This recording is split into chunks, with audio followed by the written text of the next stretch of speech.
Singer Demi Lovato rushed to hospital for a reported heroin overdose. American singer-songwriter Demi Lovato was hospitalized in Los Angeles, California, Tuesday as a result of an apparent heroin overdose, TMZ reported, citing a law enforcement source. The sources indicated that Lovato, 25, was found unconscious and treated with Narcan, an emergency treatment for narcotics overdoses, at her home in Hollywood Hills sometime before noon local time. She was then taken to the hospital. Lovato had reportedly been out celebrating a friend's birthday the night before. People magazine, citing a source close to Lovato, said she was stable in hospital about an hour after news of the singer's hospitalization broke. Shortly after, her aunt Carissa Dunn posted on Facebook that she was awake and responsive. A heroin and opioid epidemic has ravaged American communities, rich and poor. Between 2007 and 2014, opioid dependence diagnoses increased 3,203% for people with private health insurance, according to data from Fair Health.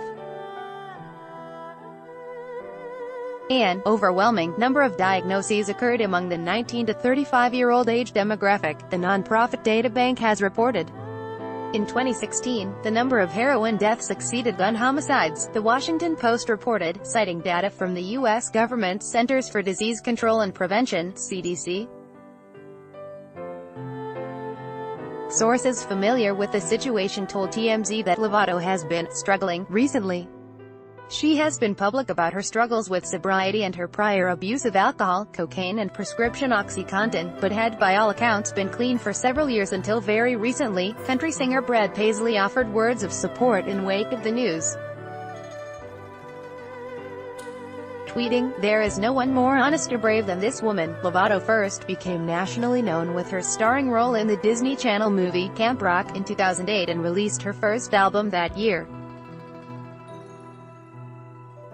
She has released 5 more since, the latest being 2017's Tell Me You Love Me. No area of the United States is exempt from this epidemic. We all know a friend, family member, or loved one devastated by opioids, CDC Principal Deputy Director Ann Schuchat said in March. Some 63,632 U.S. lives were claimed by drug overdoses in 2016, data showed. Between 2015 and 2016, the heroin-related overdose death rate jumped 19.5%, CDC reported in March 2018. Washington, D.C., West Virginia and Ohio had the highest death rates as a result of opioids like heroin and OxyContin for the 2015 to 2016 time period, CDC added.